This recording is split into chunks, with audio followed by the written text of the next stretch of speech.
Audio Jungle.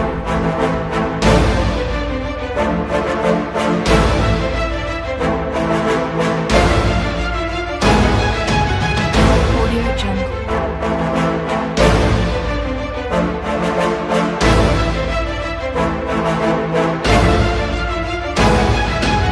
Audio Jungle.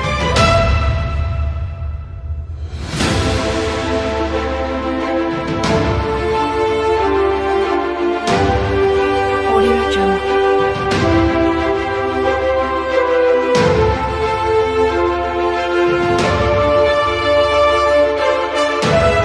Audio Jungle.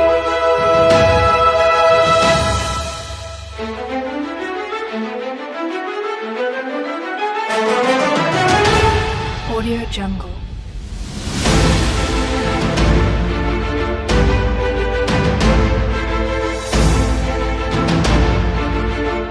Audio Jungle.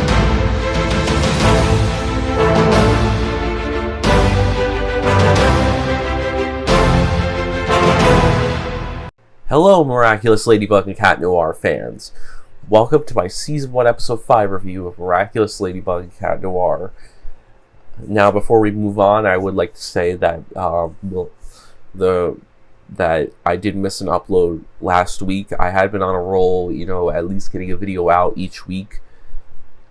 And I know it's not uncommon for me to miss a week, but I would like to say that I'm sorry about that. I unfortunately got sick with a cold, and I was bedridden pretty much all week, and I couldn't record my bits. I had my script ready, but I didn't get a chance to record this bit, my review bit, and the outro bit.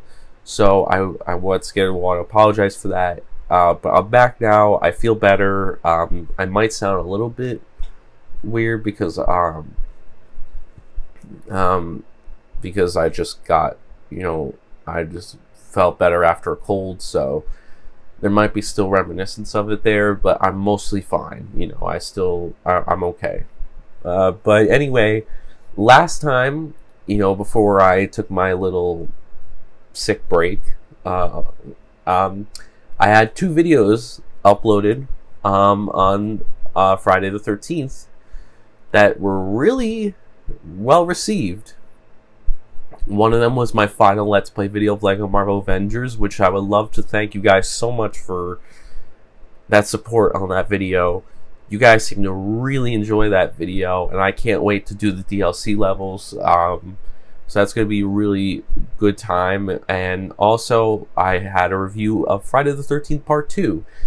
And you guys also seem to enjoy that, and I'm very happy. It wasn't as popular as the LEGO Marvel Avengers video, but I'm so glad a lot of you watched it, and I was very happy with that video. Friday the 13th Part 2 is one of my favorite movies. And if you guys didn't know, I actually posted in my community tab on Friday the 13th, at least a little afterwards, that I actually went to go see a screening of the original Friday the 13th.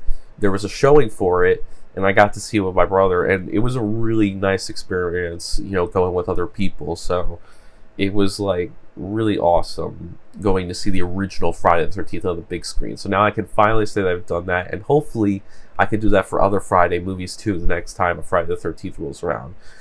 But yeah, that will be a tradition. If Friday the 13th ever rolls around, you can expect a special video like that. So if I say a special movie review, then I think you guys will know. But anyway, those were my 2 videos that I did last time, and today I'm going to be covering Season 1, Episode 5 of Miraculous Ladybug Cat Noir, titled Timebreaker, which was released on October 23rd, 2015 in France, and later there in the US on December 27th, 2015. So, the short synopsis of the episode is, when anger over a broken watch turns Alex into a time-traveling villain, it's up to Ladybug to return to the past and thwart her plans. So yeah, we have a time-traveling episode. Those can be pretty complex. I'm obviously not sure how fans feel about this episode. I would suspect, I I don't really see it talked about much, so I'm assuming it's not highly regarded, but then again, it could be. I don't know. But why don't we take a look at the episode to see whether I think it's a good or bad episode of Miraculous Ladybug and Cat Noir. The episode begins with Marinette running down her house's stairs to her mother, Sabine. Sabine is adjusting a flower in her hair, preparing for her 20th wedding anniversary dinner that she's having later that evening. Tom, Marinette's father, calls Marinette downstairs into the bakery, where Marinette reminds her father to take off his apron before he leaves for the anniversary dinner. Before they leave, Marinette is left in charge of the bakery for the night. Her only expectation from her parents is to make sure she gives an Eiffel Tower cake to Nadia Shamach when she arrives in 30 minutes. We then cut to the restaurant, where Tom spots one of Marinette's classmates, Alex Kubdel, with her father, Mr. Alan Kubdel, who you may recognize as the museum curator from the Pharaoh. So that was Alex's father. And the boy who got akumatized in that was Alex's brother. So the Kubdels are celebrating Alex's 15th birthday. And as a gift, Mr. Kubdel is giving Alex a watch which has been passed down in their family for generations. It seems to look like a normal pocket watch at first, but then it's shown that it's a holographic watch, the only one of its kind. And Alex insists that she wants the watch over a new pair of skates. So her father complies and gives her the watch. Alex's phone then rings and she realizes it's her Fred's. And she tells her father that she promised to meet with them, but only after. But she says that they could wait, and that she wanted to meet them after she had lunch with her father. However, Mr. Goodell is nice enough to let Alex leave the restaurant early. So meanwhile, back in Marinette's room, Marinette is in her room working on homework. And while Tiki floats above her, giving her encouragement, and Marinette's telling Tiki that encouragement is only making things worse, and she's losing focus. When her phone rings, and it's Alia, reminding Marinette about Alex's and Kim's race, and that Marinette needs to be there, especially since she was the one in charge of making the banner for the race. So Marinette's like freaking out trying to get to the race with her banner. It's already done and ready. But Tiki reminds Marinette that she still has to deal with Nadia with her cake and make sure she's here when in 30 minutes when she arrives, which makes Marinette freak out and scream even more. So with only 5 minutes to get to the Trocadero, Marinette sets a timer for herself for when Nadia Shamach will arrive, and she decides, I'm going to transform the Ladybug and swing her way to the starting line so that she can get there on time with her banner, cheer her friends on, and then quickly get back to the bakery to give Nadia the cake. So Marinette de-transforms when she gets there, running with the banner to her friends, and she opens the banner up, and she receives compliments from everybody on how well it is made, especially from Adrian, who Marinette is very flattered to hear from. Kim points out that they made the wrong choice to cheer for Alex, since she's not even there yet, but Alex rolls up on her pair of inline skates, smirking, and Max Conte, who's one of their friends, separates the two apart, explaining the rules of the race. With both Alex on skates and Kim on foot, they will each go 500 feet around the Trocadero Square twice. The first one back to the starting line is the winner. They say if Kim wins, then he'll get Alex's skates. If Alex wins, then Kim isn't allowed to make any more dares for the rest of the school year. Which is great for them because apparently Kim is making dares at school for everybody, so I can see why they want to end that and want to get rid of these stupid dares, because I'm sure it's very annoying for them. The two get ready, standing at the starting line. Just as when Max is about to yell start, Alex makes him stop for a second, causing him to fall forward on his face, and Alex wants to make sure her watch is safe, so she hands it to Alia, who's filming the event. Which it's kind of a bad idea because Alia is holding something in her hand, so she's not really paying attention on focusing on the watch. She should have given it to someone who was maybe not doing anything. Before the race begins, Alia, passes that responsibility off and says, hands it to Marinette, saying that she has to hold her phone, filming the event on both of her hands. So she gives Marinette the responsibility of holding the watch, which we all know is also a bad decision since Marinette's a friggin' clumsy girl, and it's easier for her to drop shit. She's also holding the one side of the banner, so that doesn't help either. But Marinette, who's holding the banner with one hand, tries to give it back to Alia because she says, "I can't hold this. I'm holding the banner. Alex gave you this responsibility. Can you please hold it for me?" However, because Nino is holding the other side of the banner and he's cheering very roughly and, waving the banner very rapidly, Marinette, of course, loses hold of the watch, which was eventually going to happen and isn't a surprise. Marinette's very lucky, though, that Adrian catches the watch before it falls to the ground. Thank God for Adrian being there. And Chloe, being very nosy, and then takes the watch out of Adrian's hand for some reason. I don't know why. Adrian tries to get it back, claiming it belongs to Alex, but Chloe doesn't really give a shit, and Marinette tries to make Chloe give it back.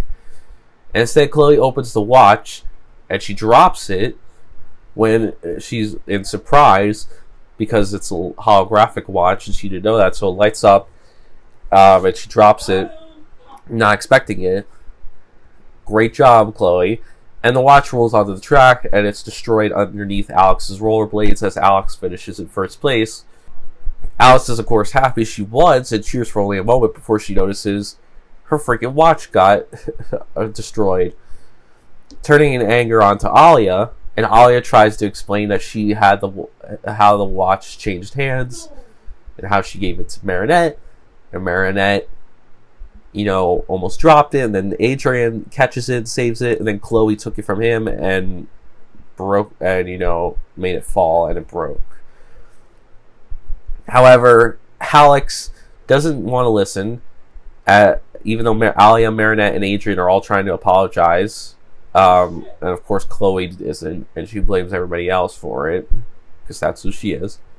But Alex says they're all to blame, which, okay, that's a little harsh, Alex. Like, no, they're not all to blame. Like, come on now. Let's be a little bit more realistic. Like, I understand you're upset that your birthday gift got destroyed, but they're clearly apologizing to you. It wasn't their fault.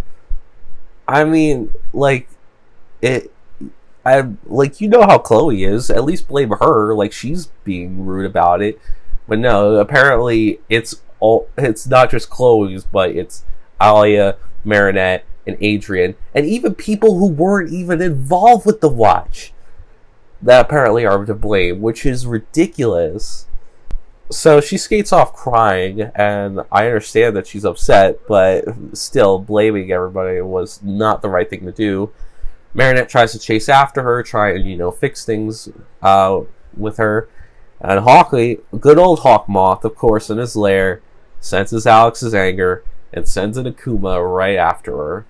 So meanwhile, while this is all happening, Nadia is at the bakery, impatiently waiting outside. She's finding that no one's there, seems to be answering.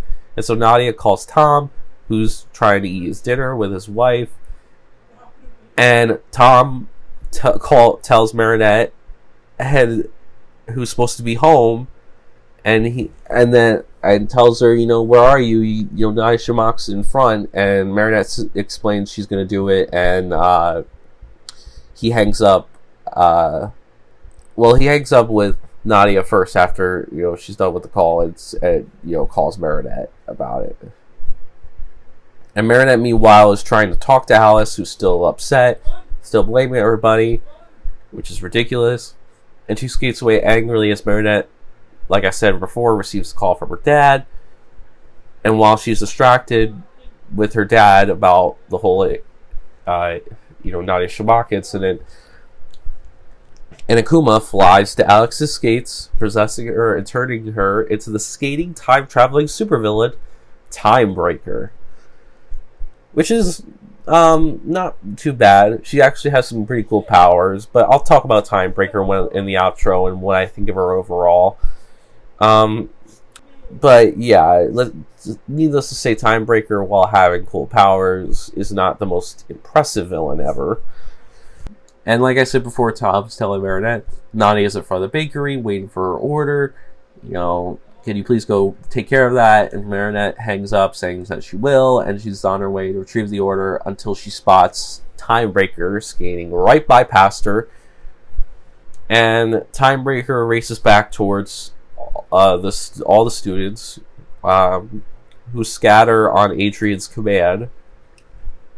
And she tags Kim first, making him freeze mid-run before he fades away into obscurity. And the bar on her right rollerblade fills up by 2, which is actually pretty cool power that, just by her touching and him disintegrating, she basically can take their energy and, travel into the past, but that also creates a nice weakness too, because she's not as fast when she doesn't have the energy.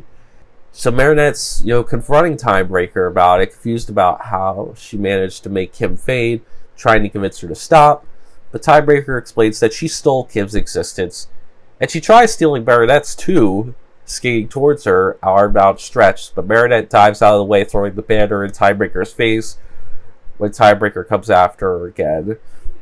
And Timebreaker trips up the stairs, losing sight of Marinette. And Marinette's hidden behind the wall of the stairs, and she transforms into the superhero Ladybug, which is great for her, because honestly, it would have been really bad had she gotten caught by Timebreaker. So Ladybug, now on the scene, throws her yo-yo, and she knocks Timebreaker off her feet.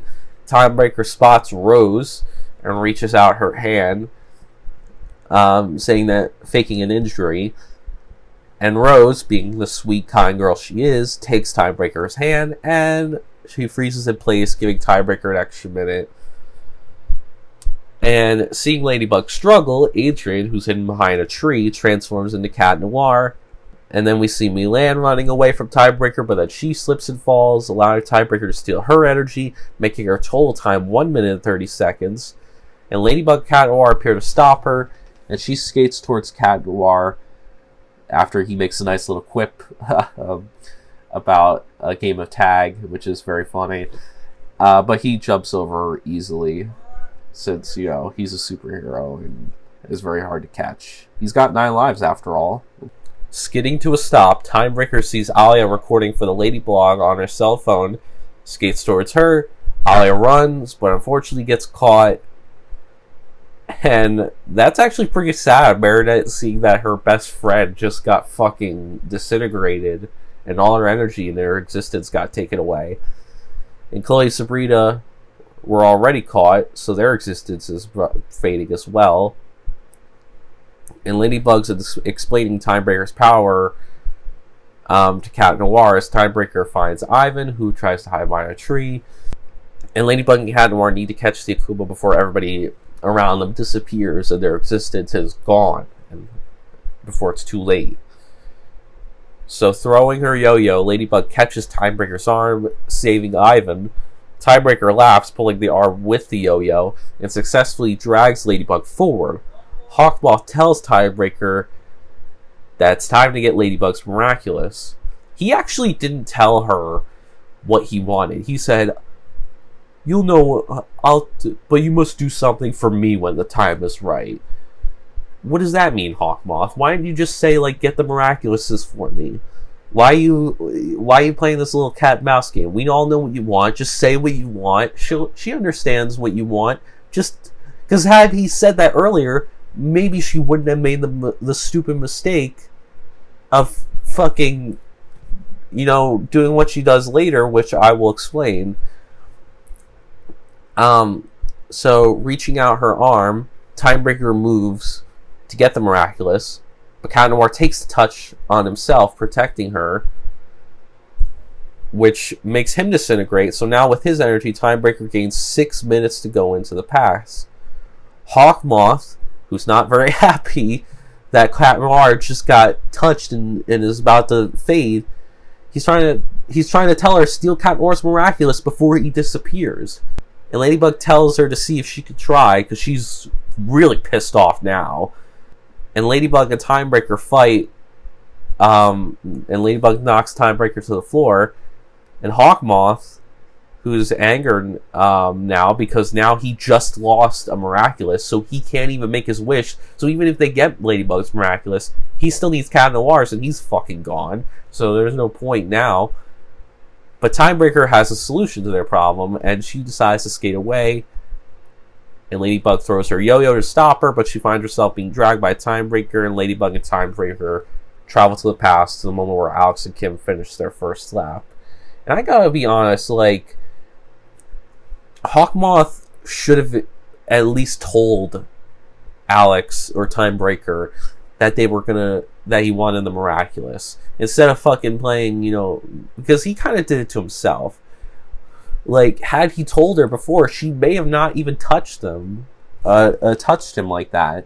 I mean, it was an accident, yeah, that Cat Noir, went in front of her. But why was Hawkmoth fucking around? He should have just said, "I want the Miraculouses" beforehand, instead of saying it at the last minute, after, which, changed up her whole style. But anyway, Timebreaker spots the watch in Chloe's hands and jumps down to the students. Ladybug tells Chloe to drop the watch, but this caused it to break again, this time by falling and not by being run over. And I don't think that's what Chloe meant, Ladybug. When she said drop the watch, she meant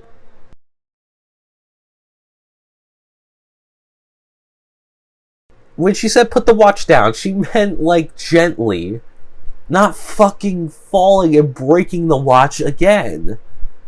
What the fuck? So now we enter Hawkmoth, amused over the fact that there are two Akumas out there. So now this is creating a whole paradox. So now we got another fucking Hawkmoth scene. And this time, Alex blames Ladybug and gets akumatized once more. And now we have, that results in two Timebreakers. So one from the future and one from the past. It's very confusing. How time is going to be explained in this episode. Marinette sees Ladybug from a moment later, and she's all surprised about it because she's Ladybug. She doesn't know why there's another Ladybug there. So while Ladybug from the future and Tiki try to explain what happened, the two Timebreakers meet and Cat Noir appears. And Ladybug says, "Don't worry, I got this under control. Let me handle it. You go take care of Nadia Shamak and that responsibility. I'll take care of Timebreaker. Now there's two of us now, so there you go." And Marinette runs off to the bakery to give Nadia her cake. And I actually like this scene because it shows the differences between Ladybug and Marinette. It shows how Marinette is how more confident and, and sure of herself she is as Ladybug, and much more of a leader she is. But she's more clumsy and shy and, as Marinette. There's a very contrasting difference. It shows that Marinette has that deep inside, but she just doesn't, but she has to kind of grow out of that. And she does, I think, in later seasons, which is great. But it really is cool seeing this scene of how different Ladybug and Marinette is, and how, nobody would suspect Ladybug and Marinette are the same person because they have very different personalities. But I thought it was a pretty cool scene. I really enjoyed it. Who are you? I don't really have time to explain right now, but I'm you from just a few minutes in the future. She's right. I can feel it. She is you from the future. Crazy. Listen, I know it seems unbelievable, but trust me. I mean, trust yourself? Oh, and Dad's gonna call me. You in 2 minutes. He won't be happy because Mrs. Shamak is waiting for you outside the bakery door. The cake. But I still have time. That's what I thought too. Mrs. Shamak will be early. Just leave now and make sure to take care of the cake. Don't worry, Ladybug can handle this single-handed. How do I get myself into these crazy situations? So Ladybug tells Cat Noir that she's going to explain everything to him later about, there being 2 ladybugs and 2 time breakers and, the whole situation and what's going on.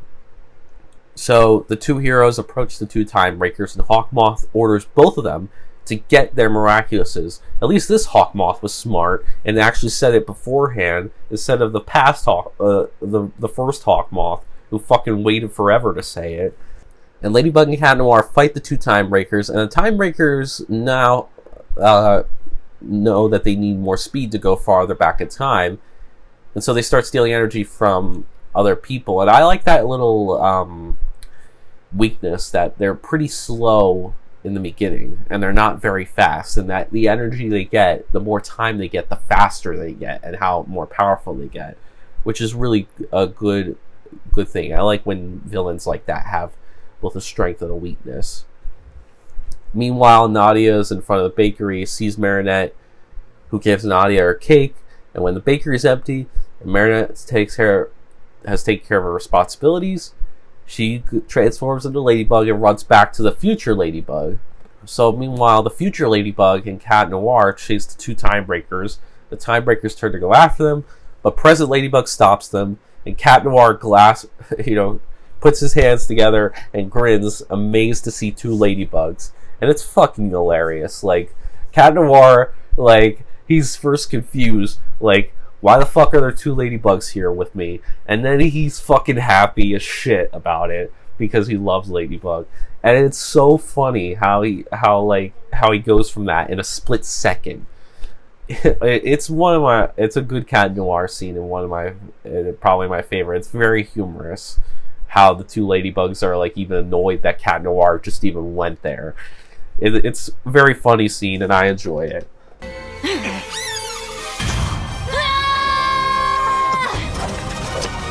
Hey, you 2, need a hand? Thanks! They're insane on their rollerblades. Unstoppable on the ground.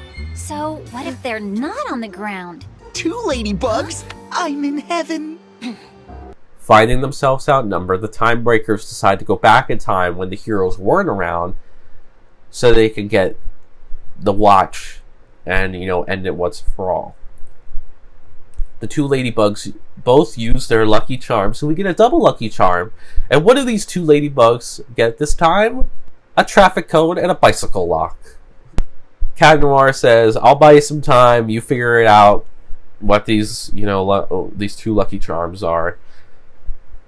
And he buys some time by using his Cataclysm to break a low relief on one of the pillars, I think. The 2 time breakers can't get past it, so they turn around and see 1 ladybug, and they say, let's steal her energy while we go by. And as they're about to steal her energy, Ladybug ties their skates with the bicycle lock, and the other ladybug uses the traffic cone and a sign to make a ramp, and the 2 time breakers go up the ramp, tossing them into the air, and the ladybugs catch them with their yo-yos by the ankles. And the time breakers fall to the ground, their akumatized skates both are removed, and the ladybugs break their skates, releasing the akumas and purifying them. And they both use their Miraculous Ladybug and return the world and the timeline to their normal state. And the people who were vanished into nothingness and their existence were almost gone return. The watch gets fixed, and the 2 ladybugs merge into one, and the time breakers turn back into 1 Alex. Pretty cool scene. I like seeing the 2 ladybugs work together, and and using both of their lucky charms to outwit these 2 tiebreakers. It was a cool little action sequence, and I think it was a really nice way to defeat the villain. Let's freeze her on our way past!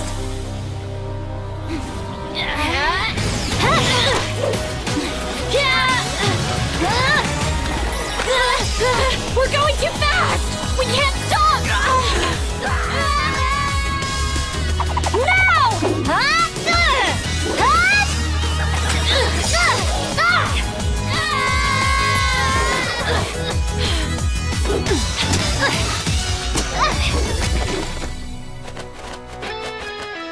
evil doing for you, Rilla Kuma? Time to de-evilize! Gotcha! Bye-bye, little butterfly. Miraculous Ladybug!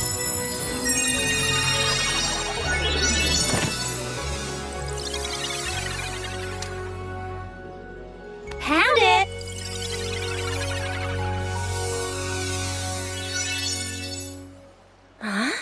So Ladybug hands the watch back to her, to Alex, saying she should, and Alex, thanks her and says that she should have been more responsible with it and shouldn't have blamed everybody, which is true.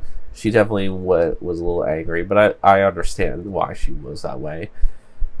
And she takes Ladybug's words of responsibility to heart, saying Ladybug says responsibility is no small feat. I know how that feels. It's not an easy feat.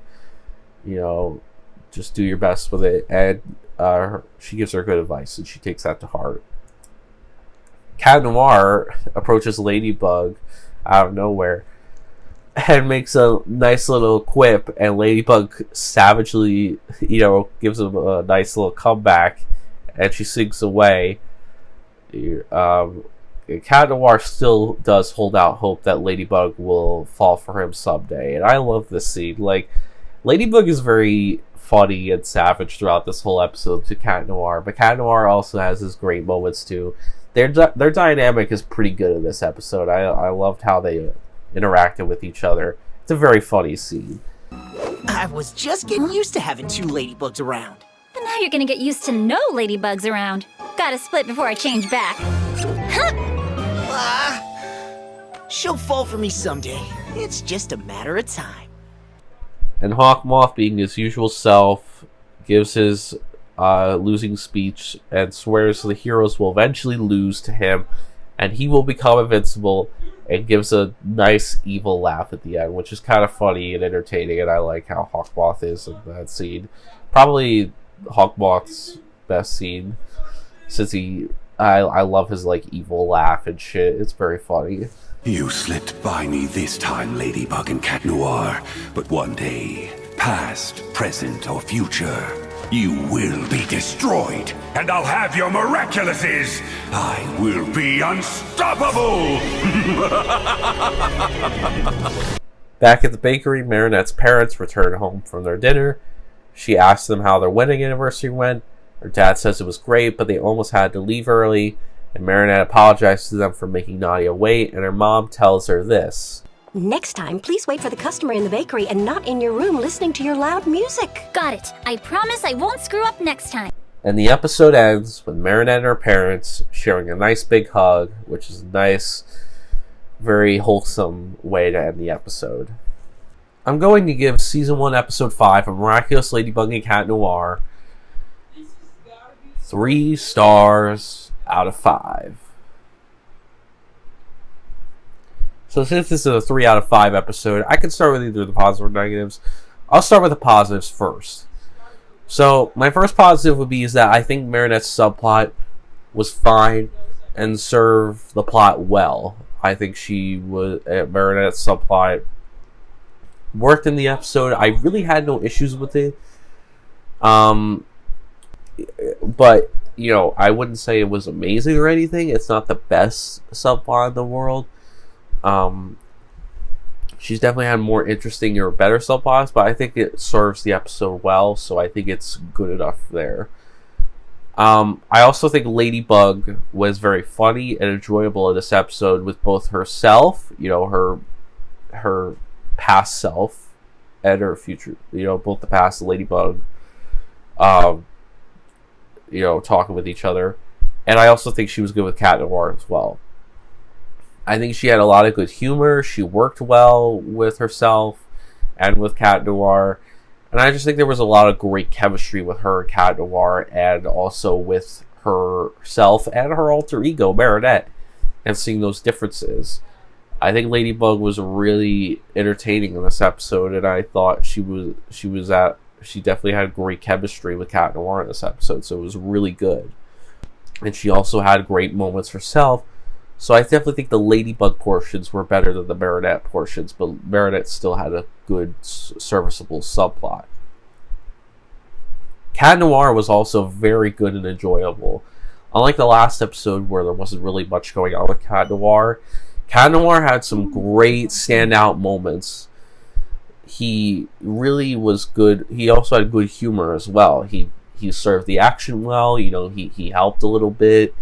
He heroically saved Ladybug when Timebreaker tried to take the Miraculous the last second when Hawkmoth decided to be stupid and, you know, say that at the last minute. But Cat Noir was very heroic. He was very funny, and he had great moments in this episode. So I think Cat Noir as well was fantastic in the episode, not just by himself, but with his chemistry with Ladybug. So I think overall the duo were very much on their A game in this episode, both individually and, you know, together. At least their superhero alter egos were.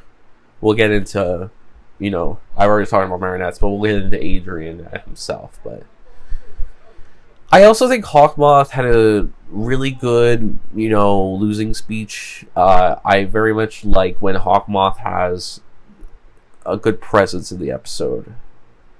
So main thing I would see from Hawkmoth season 1 is I like to see his chemistry with the villain, and if he has any standout moments, whether they be villainous, like evil, or whether they be humorous and funny. And he had a good evil moment at the end with his maniacal laugh at the end, and him like vowing to, you know, beat the heroes and be invincible. So I definitely think Hawkmoth's losing speech was probably his standout moment, because I love his little like evil laugh. I love how he presented himself in that moment. He was deliciously evil in that moment. But he made the dumb decision of, you know, getting angry when he got angry, but he made the dumb decision of holding off to tell Timebreaker what he wanted, which was stupid. Should have just told her from the beginning, and maybe that wouldn't have happened. But we get into the big thing, which is Alex, both as herself and as the villain Timebreaker. Alex herself has a good relationship with her father. I like her conversation with her father, and how she kind of, you know, she respects, you know, what he, you know, him as a person. She likes the gift he gave him. You know, she doesn't think much of it at first, of the watch, but she realizes how special the watch is, and she really likes the gift, and she just has a good chemistry with her father at the beginning of the episode, and it's nice to see that. And I think her arc of taking responsibility for her actions was good. I definitely think she was being unrealistic in the beginning by being mad at everybody else and then blaming Ladybug. But it was part of her arc, and it definitely did work that she had this arc of responsibility, learning that she shouldn't be blaming for everybody else, but she should be taking responsibility for herself, or be like, you know what, I shouldn't have put that much responsibility on that shoulders. I'll take better care of my stuff. But I did like that arc. I thought it served the episode well.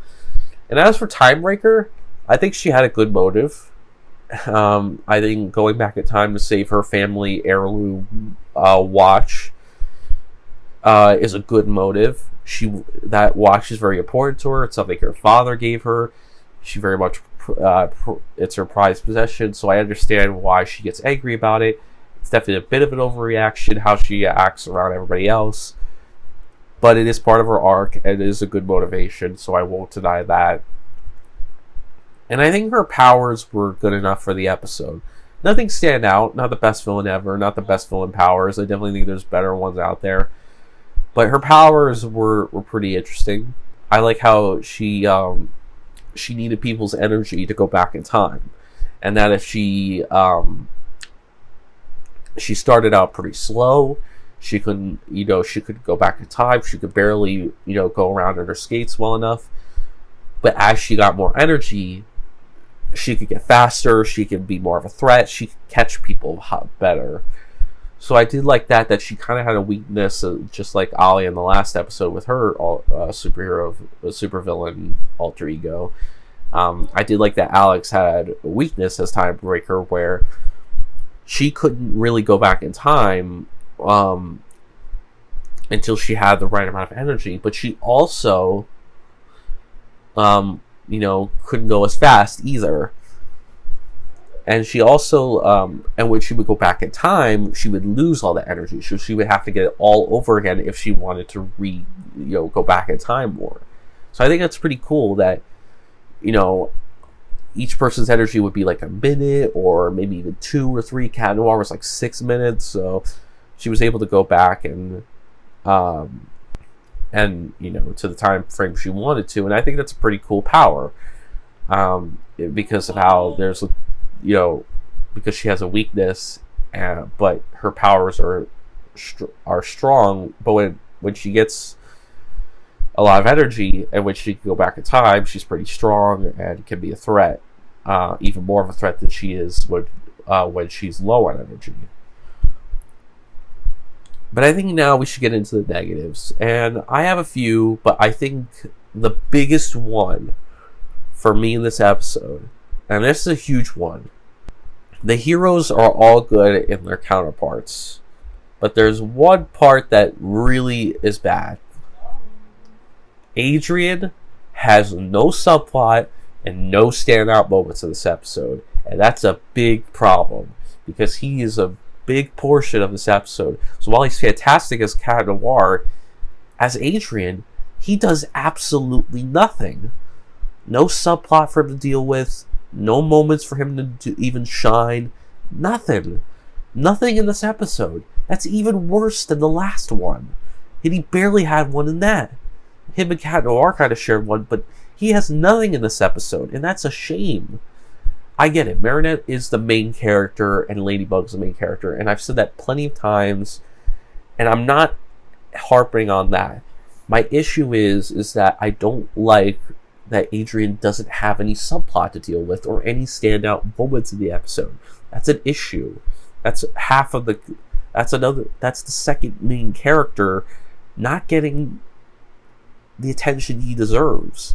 And it's good that they're giving him the attention now, because right now, in this episode, he doesn't get much to do, and that stinks, because, as I've said before, Adrian is my favorite character, both as himself and as Cat Noir. So while I enjoyed his Cat Noir side and thought he was fantastic in the episode, his Adrian side, his civilian form, he did nothing. He had no subplot to deal with like Marinette, and he had no standout moments. I mean, Marinette didn't really have any standout moments either, but she at least had a subplot, so that made up for it, and it was serviceable for the episode.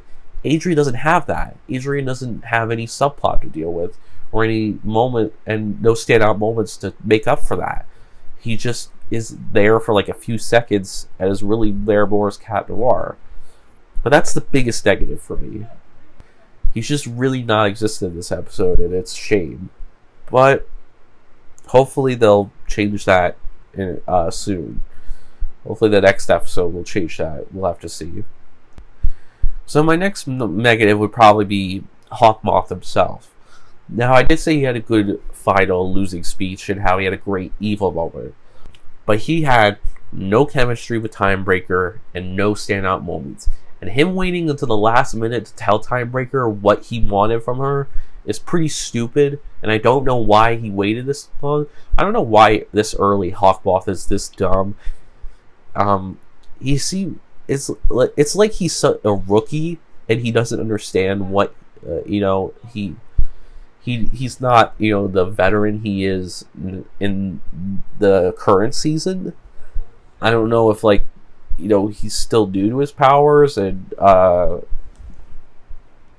or he just has those days where he kind of forgets his routine and what he needs to do. But he really, between the last episode and this one, he's kind of forgotten to tell people to simply just go, hey, can you take their miraculouses for me?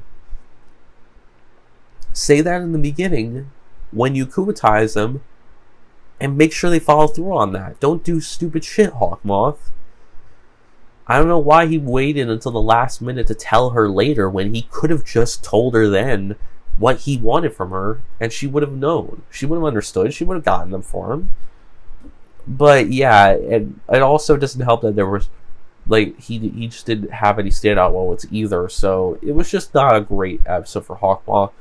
But Hawkmoth isn't really a huge negative for me. It's annoying, but it's nothing huge. It's just something that would have made the episode even better. But it's not a deal breaker. What is one is the Adrian character. Not Adrian as a character not getting anything in this episode, as I mentioned previously.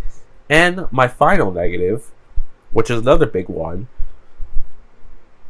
the action was not good again. Despite one scene with the two ladybugs and the two timebreaker, the two ladybugs defeating the two timebreakers at the end, everything else was boring and uninteresting because there was barely any fighting. Like Cat Noir said, it was just like a game of tag, and they're all it. That's all it was. She was just touching people. No physical fisticuffs. No powers against powers. Just very lackluster in the action department. Besides Ladybug defeating the two timebreakers. Like, yeah, there were small snippets, but overall, like, Timebreaker was just maneuvering around, touching people as she goes, going back in time, and trying to get that watch and get the Miraculouses for Hawkmoth as well. But that's all. But there was no, like, big action scenes like with, in the earlier episodes where there was good action because that complemented the powers. This one just doesn't have that. So I hate to say it, but the action just was not that great again in this episode. It's a shame, but it just wasn't. Overall, guys, if I had to give my final explanation, I would say that I would not recommend this episode to fans and newcomers of the show. It has a lot of good and bad stuff in it that mainly just makes it a average, run-of-the-mill episode. That while not being unbearable to watch, it will certainly not get another... It's not going to get, me running away. It's certainly not going to get another viewing from me anytime soon. Like, I'm not going to be clamoring for another viewing of this episode. I'm not going to be like, oh, I'm going to put on I want to put on a Miraculous episode today. Which one should I pick? Oh, Timebreaker. No, I won't be doing that. There are other better episodes of Miraculous out there that I would pick over this one. It's average. It exists. It's there. Nothing special. You get those types of episodes where it's fine, but it's nothing good or amazing, but nothing bad or horrendous either. It just exists, and it is what it is. There's a lot of good. There's a lot of bad. But anyways, I hope you guys would enjoyed the review. Please give it a like if you did. Comment down below your thoughts on the episode. Do you like this episode? Please tell me, if you do. I would be interested in that. Do you hate this episode? I'd also be interested in that. Or are you like me and where you're somewhere in the middle and you just think it's average, nothing special about it, just is what it is. It exists. I'm curious for your thoughts, so let me know. And subscribe for more Miraculous Ladybug and Cat Noir content like this, or if you're just interested in any of my other content. And you can also follow me on Facebook, where I have discussion about things we talk about on both of my channels. And Twitch, where I hope to live stream in the future. So, in my next video, I will start my Let's Play of the DLC of Lego Marvel Avengers. So I'll start the DLC levels. I think there's about 7 or 8, maybe 6, somewhere around there. But there's a fair few amount. I'm only playing the ones that have levels, that have story, and then I'm going to be moving on to whichever the next game will be. So if it gets a good amount of views, I'll go to Spider-Man. If it doesn't, then I'll go to the Friday the 13th game. We'll see. But that will be what I do. In the meantime, I'll work on some other stuff, like on B&E Sports. On my second channel, I should have a Patriots highlight video that I plan to do for maybe this weekend or next weekend. I'm not sure, but that will be up soon, so I'll probably be working on that this week. I'm also going to start working on future projects, so I'll be start working on my Scooby-Doo book reviews, which will be in the summer.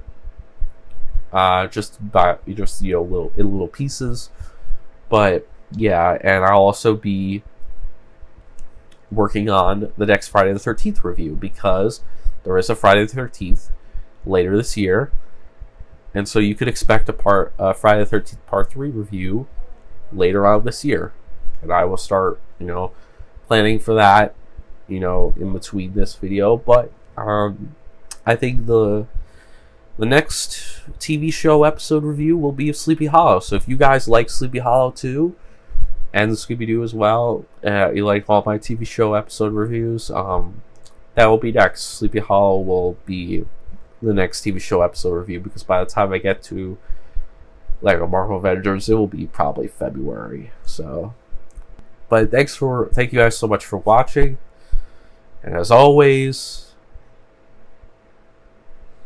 peace out.